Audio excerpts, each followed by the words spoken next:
Hello guys, ito yung viral na video ni Erwin Tulfo. Actually, both Tulfos talaga eh. Kasi they are all suggesting the same idea na to bend the law. Kaya guys, napakahirap. Sila pa yung mga law breaker, sila yung mga lawmaker, pero sila din pala yung mga law breaker. Paano na lang kaya, no? Kaya mahirap talaga pag hindi abogado yung mga gumagawa ng batas, eh. Yun talaga yung mahirap kasi alam mo yung hindi nila alam kung gaano kabigat or gaano kahalaga yung batas just to easily bend it that way, grabe. Tapos guys, except na lang, kasi meron naman talagang hindi mga lawyer na as in maganda naman talaga yung mga performance nila gaya ni Padilla, 'di ba? So eto guys, panoorin natin. Senator Rapi. Yeah, Mr. Chair, to Secretary Mulya, wala nga talaga sa batas yung bang magsoli muna ng pera para ikaw ay mapasok sa WPP. Pero kung pagbabasehan natin yung kagusto ng taong bayan, ang galit ng taong bayan, na gusto nilang magpakita ng goodwill yung accused bago siya mapunta sa WPP. Siguro mas maganda kung sundin natin yung kagusto ng taong bayan, right? Opo. Thank you, Mr. Chair. Tingnan mo. Mr. Chair. Opo daw, opo. Guys, secretary yan ng Department of Justice. Willing mag-bend ng law para lang sa sino? Mga taong bayan? Yes, we want justice but para lang sa mga diskaya, naku guys, ano lang yan, barya-barya lang yan sa kanila. Guys, alam nyo, oo nga, sobrang dami ng projects ng mga diskaya. Pero never, wala kang nakitang mga anak nila na nag-aaral sa ano nun, Institut de Leroy, ano yung sinasabi ni Madam Crisette?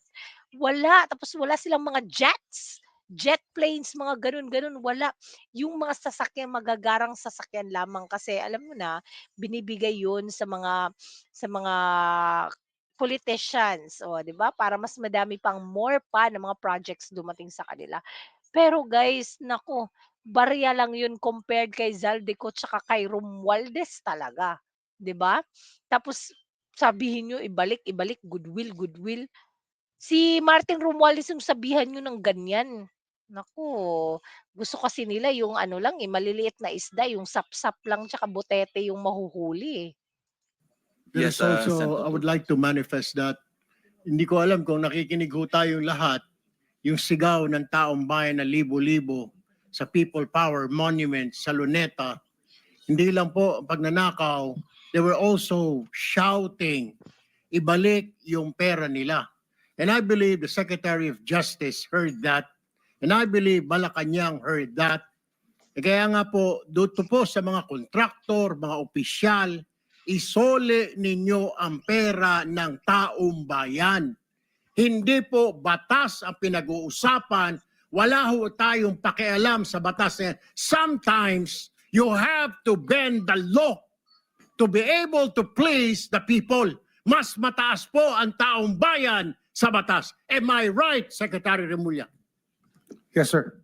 Mr. Chair. Naku, nag-yes sir pa talaga. Akala mo yung speech ni Tulfo may pagalit-galit effect pa siya, hindi naman tama. Naku, talaga 'to si Tulfo. Pero guys, natawa talaga ako sa reaction ni kuya na nasa likod, yung secretary yata 'to ng ano, itong yung ano, kalbo, secretary yata 'to ng Blue Ribbon, eh. Oh, tingnan niyo, ha.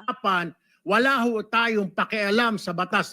Sometimes, you have to bend the law to be able to please the people.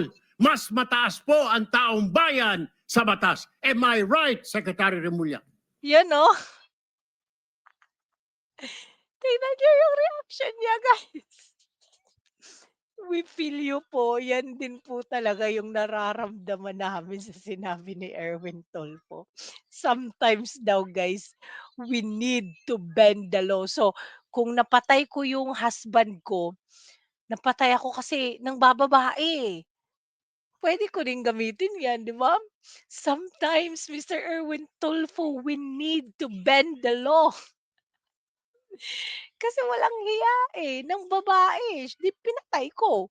Oh, di ba? Grabe guys, nakakaloka 'to si Erwin Tulfo.